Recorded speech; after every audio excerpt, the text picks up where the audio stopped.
Hello, everybody, and welcome to Week 10 Power Rankings. Another pretty solid week of the NFL. Some good matchups, some unexpected outcomes. So before we dive right into it, I want to quickly say subscribe if you're new, greatly appreciated, and leave a like down below as well. To jump right into it, the honorable mentions. We'll begin with the Pittsburgh Steelers, who had their bye this past week, so they're going to be an honorable mention. The Arizona Cardinals are another honorable mention. It was a good win against Chicago, and that big touchdown run right before the half was really the nail on the coffin. In a game of which their defense played really well, at least for the most part. They gave up over 200 yards through the air, but no touchdowns given up in the entire day. So it was overall a pretty solid day for Arizona. And the final honorable mention is the Cincinnati Bengals. It was an incredible game of which Joe Burrow threw for 5 passing touchdowns, with Gesicki having 2 of them. And the ground game played really well. Chase Brown had 120 yards.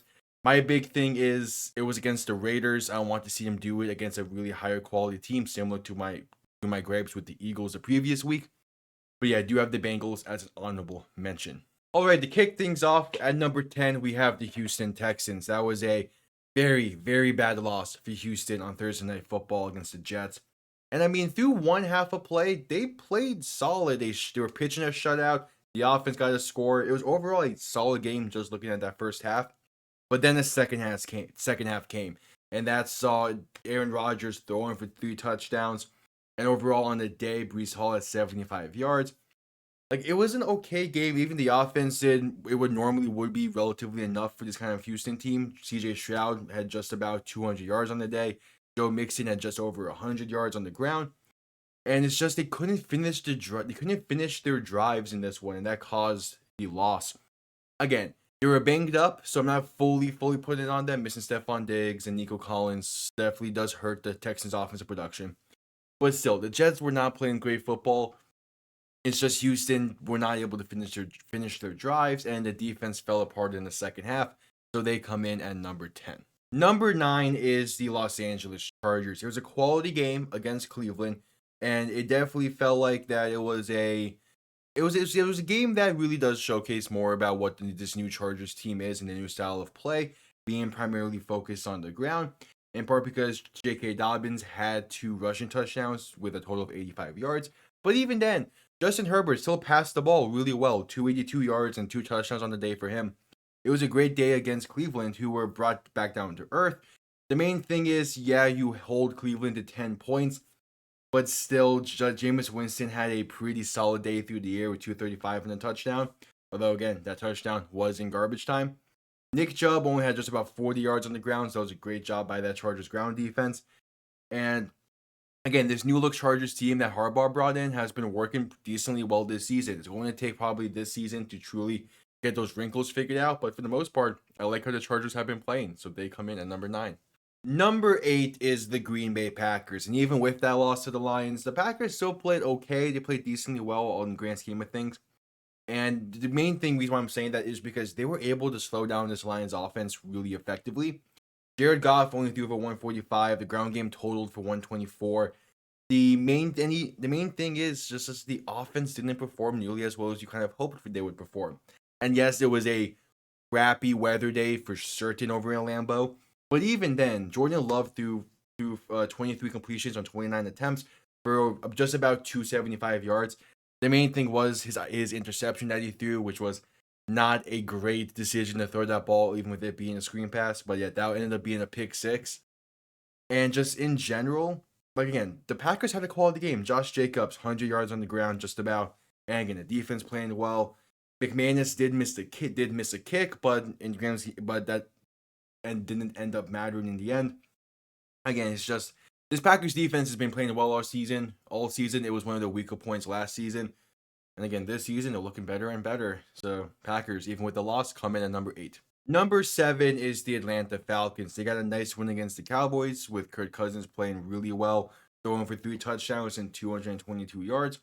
The ground game could have been better. Tyler Algier had 18 yards on the day. Bijan Robinson at 86, so in total they had 100 yards on the ground, which is typically a solid day, but this running back duo has definitely had a lot better days this season, so was kind of hoping for something along those lines in this one, but they got the win nonetheless, in part because the defense stepped up and played really well. Dak Prescott, 133 yards through the air. Cooper Rush, 115 through the air, both through a touchdown. But in the end, again, the defense played well. Solid job stopping Rico Dowdle, only 75 yards on the day. And most of the rushing yards that Dallas did have in this one came through scrambles by both Dak and Cooper Rush.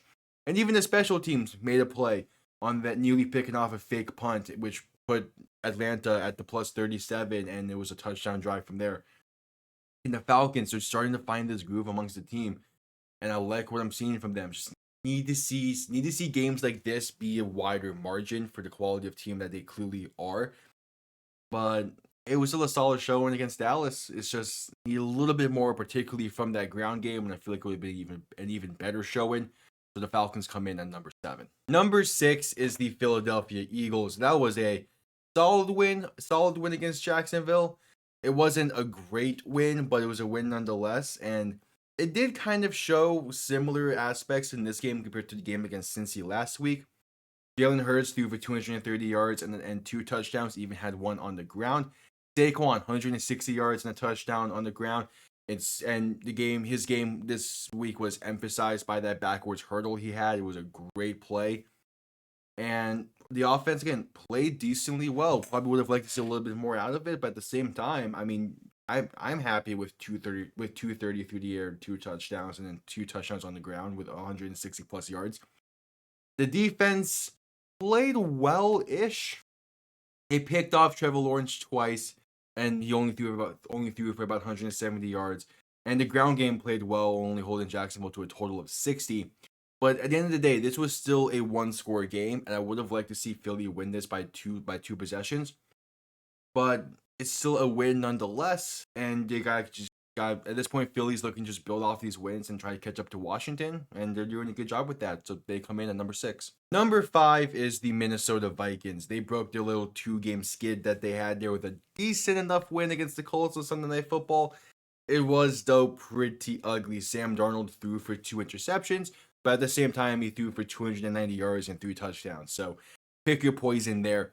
The ground game did a decent enough job, 133 yards as a team, but again, probably would have liked to see a little bit more against this Colts defense that isn't that great against the ground.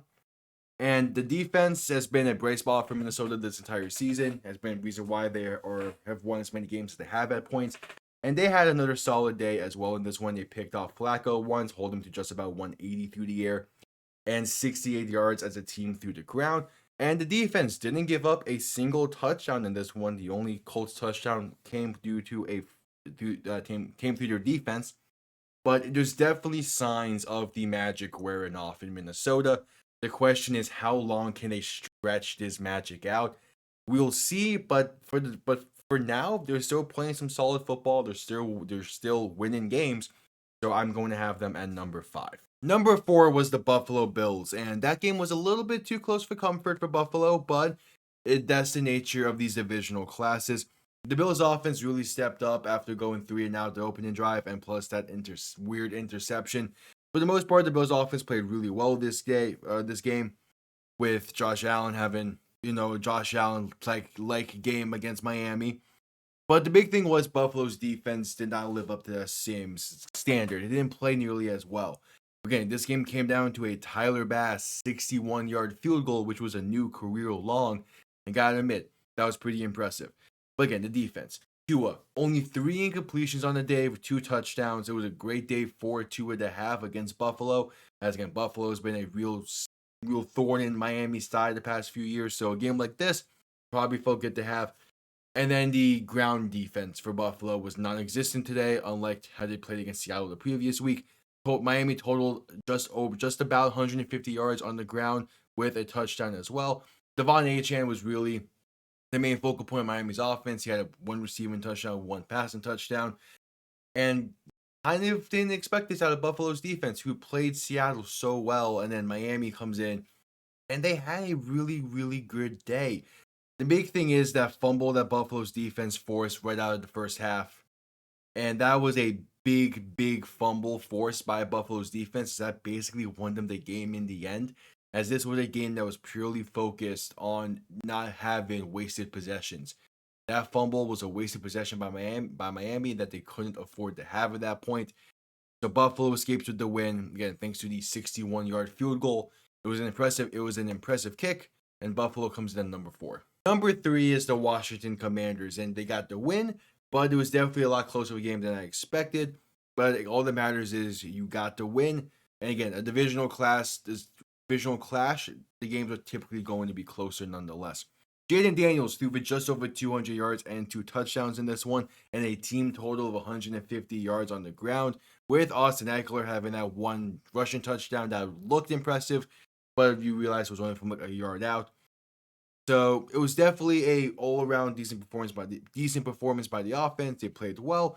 The defense would have liked to see a little bit more out of. They let Daniel Jones get his first passing touchdown at home since 2022-21. It's been a long time since that, and he gets his first one here.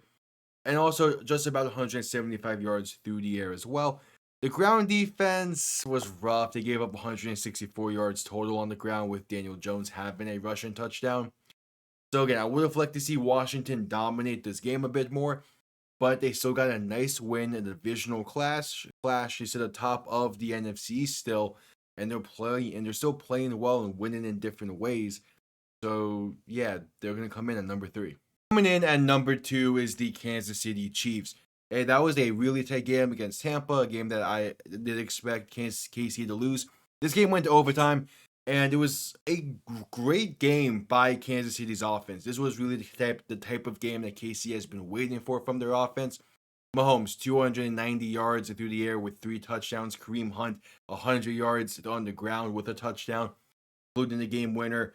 The offense really stepped up and played really well.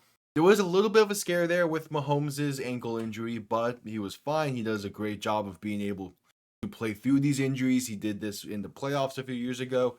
It's impressive that Mahomes is able to have the success that he has with the very limited amount of time missed. So another example of that here today. And the defense, they played a decently well game, but this was clearly more so an offensive focus win by Kansas City. And again, a type of win that they've been needing this season. They're still undefeated on the year, and I still feel like they could be playing better. Nonetheless, though, they come in at number 2, and there's definitely a lot more that KC's not showing us, I feel. Number 1 is who else but the Detroit Lions. It's a big time win for them to claim sole possession of first place in the NFC North. And it was a decent enough performance by the offense. Goff 145 through the air. Both Montgomery and Gibbs had about 120 on the ground combined. And the offense did their job. It did enough in order to win. The big showcase, though, was this defense. Without Brian Branch for a majority of the game due to his ejection, the rest of the defense was able to step up and play really well. Kirby Joseph with a pick 6 in this one on that really, really forced pass by Jordan Love on the screenplay. And they make stands consistently when they were needed to. Each time the Lions have won a game this season, it feels like it is by different means than their previous wins, and it is impressive. And a big focal point for me in this one, Jake Bates. Again, I've talked about him a few times now on this channel, and he was someone that during his time in the UFL, one of his issues was the outdoors conditions, and he had struggled a little bit in the UFL with that. So I was curious how he was going to play in this one, especially with the weather from the get-go being kind of bad. And he was perfect once again. To be fair, he had 1 field goal try, but he was still perfect from extra points as well. He's playing really well. The entire Lions team is playing really well. And yeah, they sit alone in a firm number 1 spot on these power rankings. All right, there you have it. Quick little rundown. The Texans are at 10, Chargers at 9, Packers at 8, Falcons at 7, Eagles at 6, Vikings at 5, Bills at 4, Commanders at 3, Chiefs at 2, and the Detroit Lions rounded out at number 1. Thank you all for tuning in. I'll see you all next time. Have yourselves a damn good one. Peace.